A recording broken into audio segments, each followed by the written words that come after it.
मुस्लिम देश कतर ने भारत के 8 पूर्व नौसैनिकों को मौत की सजा सुनाई है। कतर ने पिछले साल से ही गैर कानूनी तरीके से भारत के इन 8 पूर्व अधिकारियों को कैद में रखा हुआ है और अब अचानक कतर ने इन 8 भारतीय नागरिकों को मौत की सजा सुना दी। इस फैसले के बाद भारत सरकार भड़क गई है। भारत सरकार ने कतर की अदालत के इस फैसले पर गहरा दुख जताया है। भारत ने कहा है कि इस फैसले को चुनौती दी जाएगी। आपको बता दें कि कतर वही देश है जो लगातार इजराइल और हमास की जंग को भड़का रहा है। कतर कई बार भारत के खिलाफ भी जहरीला एजेंडा चला चुका है, चाहे कश्मीर से धारा 370 हटाने का मामला हो या नुपुर शर्मा विवाद।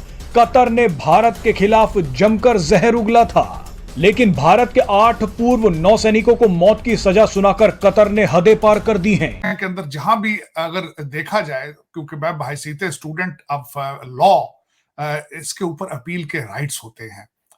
दूसरा, अगर आपको अदालत के ऊपर एतमाद ना हो तो जो डिफेंडेंट होता है वो अपना वेन्यू चेंज की भी अपील कर सकता है। तो ये इतना आसान नहीं होगा। भारत जिस तरीके से डिप्लोमेटिकली स्ट्रांग है इस वक्त, जो उनकी फॉरेन पॉलिसी है, इतना आसान नहीं होगा कि 8 भारतीय शहरों को फांसी दे दी जाए, सजाए मौत दे दी जाए। आपने मेरे घर में डाका डाला है।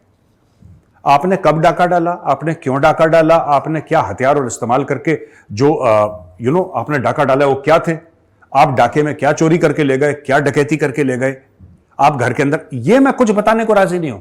इन्होंने डाका डाला है, सजाए मौत, कहानी खत्म हो गई। भाई, जब डेमोक्रेसी नहीं होता कोई देश, जब एक शेख के रहमो करम पे पूरा एक मुल्क चलता है तो यही होता है। फिर शेख डिसाइड करता है ना, उससे जानी नुकसान कितना हुआ है, किसी मुल्क को कितना नुकसान हुआ है, उसकी सजा की नौयत, इन सारे माली नुकसान हुआ है, रिप्यूट का नुकसान हुआ है, उसका तखमीना ये सारी चीजें लगा के उसको किया जाता है। एक बहुत बड़ी खबर है इस वक्त जो इंटरनेशनल मीडिया तो उसको उठा रहा है काफी, लेकिन मैं नहीं समझता कि इन्फोर्सेबल होगा। भारत का इन्फ्लुएंस इस वक्त is on the peak, 5th largest economy on the planet. और फिर उसके बाद ये है कि उनका डायस्पोरा की स्ट्रेंथ जो है वो खैर उसमें 2 चीजें आती हैं कि वो उसके प्रोज एंड कॉन्स में वो कुछ चीजें प्लस हैं, कुछ नेगेटिव हैं। कतर के अंदर भी बहुत ज्यादा भारतीय काम करते हैं, तो उसका जब आप उनसे चीजें नेगोशिएट करते हैं, स्ट्रेंथ भी होती है, वीकनेस भी होती है कि अगर कल कोई ये हमारे लोगों को वहां से निकालें तो फिर क्या होगा। लेकिन मैं नहीं समझता कि वहां तक चीजें जाएंगी। जय हिंद दोस्तों, पाकिस्तान ब्रेकिंग न्यूज चैनल में आप सभी का हार्दिक स्वागत।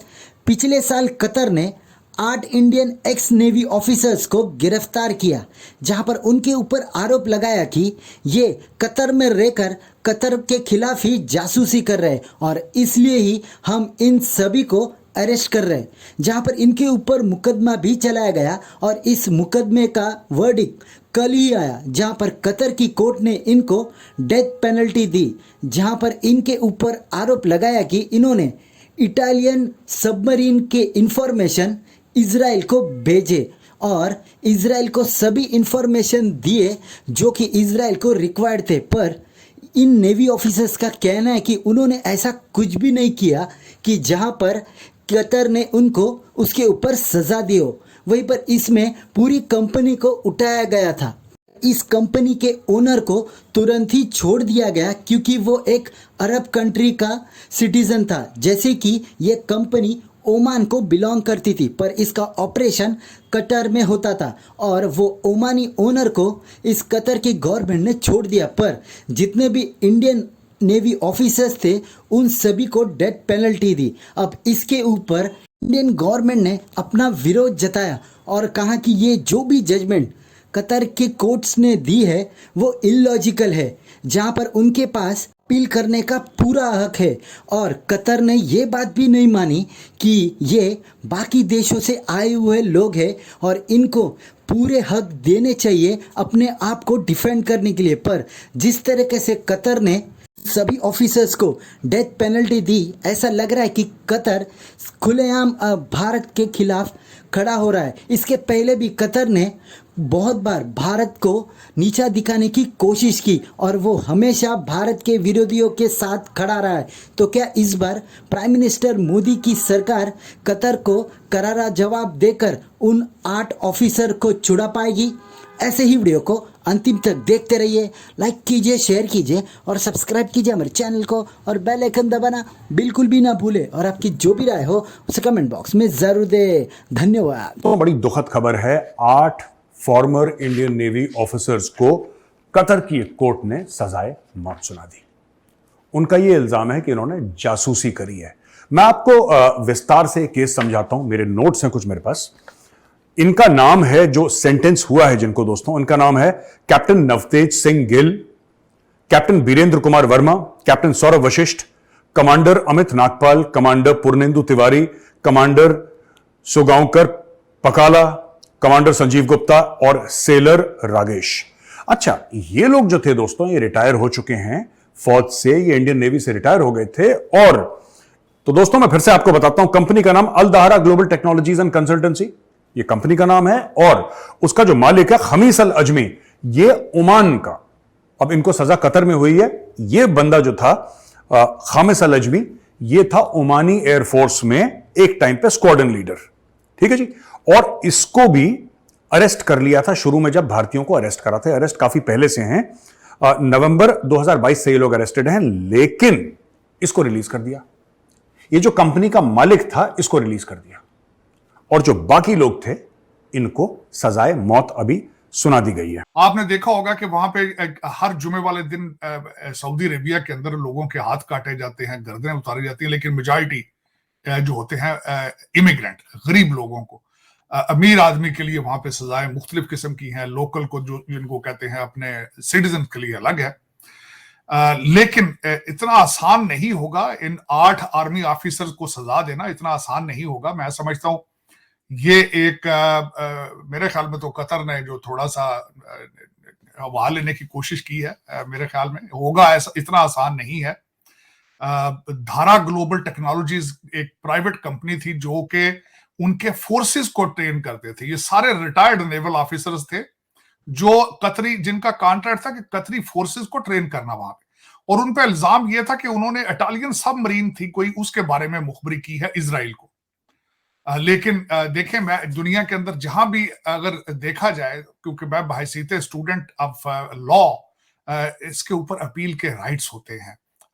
दूसरा, अगर आपको अदालत के ऊपर एतमाद ना हो तो जो डिफेंडेंट होता है वो अपना वेन्यू चेंज की भी अपील कर सकता है। तो ये इतना आसान नहीं होगा। भारत जिस तरीके से डिप्लोमेटिकली स्ट्रांग है इस वक्त, जो उनकी फॉरेन पॉलिसी है, इतना आसान नहीं होगा कि 8 भारतीय शहरों को फांसी दे दी जाए, सजाए मौत दे दी जाए।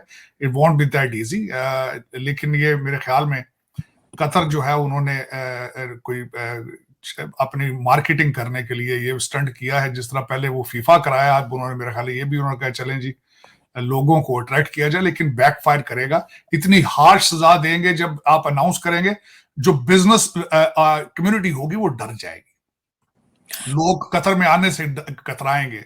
लोग पहले ही देखा जाए तो अगर इन मिडिल ईस्ट के ऊपर जो छोटी स्टेटें हैं, इस्लामिक कंट्रीज के ऊपर एक बहुत बड़ा स्टिग्मा है कि वहां पे विमेन जो है वो ऑप्रेस्ड हैं और हार्श कानून है।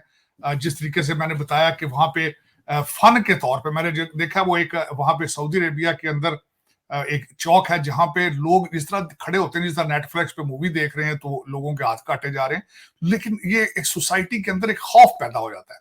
और दूसरा, मेरे ख्याल में ये कतरों को बैकफायर करेगा। ना सिर्फ बिजनेस कम्युनिटी डर जाएगी, लोग वहां पे जो दूसरे इमिग्रेंट आने से डर जाएंगे, जो टेक्नोक्रेट है वो आने से डर जाएंगे, साइंटिस्ट डर जाएंगे आने से।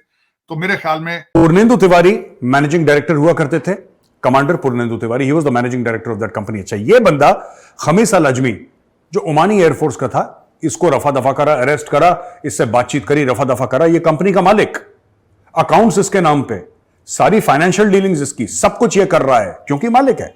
आप सीईओ मैनेजिंग डायरेक्टर किसी को भी रखें, लेकिन जो कंपनी का प्रोप्राइटर होता है, कंपनी का मालिक होता है, मालिकाना हक तो उसके पास होता है, फाइनल अथॉरिटी हुआ, इसको कर दिया गायब। ठीक है जी। अब मैं आपको बताता हूं उनके कारण क्या थे? इन्होंने बोला साहब आपने जासूसी करी है इजराइल के लिए एक तो मुझे लगता है कि पूरे इस्लामिक वर्ल्ड में एक हवा बना है इजराइल का। पता नहीं क्यों इनको सब लगता है कि यहूदियों के जासूस हैं, हिंदुओं के इनका है कुछ दिमाग में ना। कई कंट्रीज हैं, सबकी बात नहीं कर रहा, लेकिन कई कंट्रीज हैं ऐसे, इनकी थोड़ी सी दिमाग में कमी है।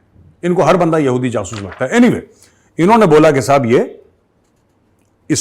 इन्होंने यहूदियों के लिए जासूसी करी है, इजराइल के लिए जासूसी करी है। लेकिन वो कारण है कि किसने क्या करा है, एग्जैक्टली आपने क्या करा है, ये किसी को बताया नहीं उन्होंने। अब मैं आपसे कहता हूं कि साहब आपने मेरे घर में डाका डाला है। आपने कब डाका डाला, आपने क्यों डाका डाला, आपने क्या हथियार और इस्तेमाल करके जो आपने डाका डाला वो क्या थे, आप डाके में क्या चोरी करके ले गए, क्या डकैती करके ले गए, आप घर के अंदर, ये मैं कुछ बताने को राजी नहीं हूं। इन्होंने डाका डाला है, सजाए मौत, कहानी खत्म हो गई। भाई जब डेमोक्रेसी नहीं होता कोई देश, जब एक शेख के रहमो करम पे पूरा एक मुल्क चलता है तो यही होता है। फिर शेख डिसाइड करता है ना, फिर शेख डिसाइड करता है कि क्या करना है। और ये सब जो पेट खराब हो रहे हैं ना इन देशों के, ये तेल का पैसा है, ये तेल की वजह से पेट खराब हो रहा है। ये बिलखसूस पाकिस्तानी, बंगाली, नेपाली, इस तरह के लोगों को फांसियां भी देंगे, हाथ भी काटेंगे, सारा कुछ। लेकिन मैं समझता हूं कि जासूसी के एलिगेशन के ऊपर इतनी सख्त सजा देनी, मैं बहसीते स्टूडेंट ऑफ लॉ में ये बताना चाहता हूं कि सजा जब दी जाती है उसके कई एलिमेंट होते हैं कि जो इंफॉर्मेशन दी है इन्होंने, उससे जानी नुकसान कितना हुआ है, किसी मुल्क को कितना नुकसान हुआ है, उसकी सजा की नौयत, इन सारे माली नुकसान हुआ है, रिप्यूट का नुकसान हुआ है, उसका तखमीना, ये सारी चीजें लगा के उसको किया जाता है। एक बहुत बड़ी खबर है इस वक्त जो इंटरनेशनल मीडिया तो उसको उठा रहा है काफी, लेकिन मैं नहीं समझता कि इन्फोर्सेबल होगा। भारत का इन्फ्लुएंस इस वक्त is on the peak, 5th largest economy on the planet. और फिर उसके बाद ये है कि उनका डायस्पोरा की स्ट्रेंथ जो है वो खैर उसमें दो चीजें आती हैं कि वो उसके प्रोज एंड कॉन्स में वो कुछ चीजें प्लस हैं, कुछ नेगेटिव हैं। कतर के अंदर भी बहुत ज्यादा भारतीय काम करते हैं, तो उसका जब आप उनसे चीजें नेगोशिएट करते हैं, स्ट्रेंथ भी होती है, वीकनेस भी होती है कि अगर कल कोई ये हमारे लोगों को वहां से निकालें तो फिर क्या होगा। लेकिन मैं नहीं समझता कि वहां तक चीजें जाएंगी।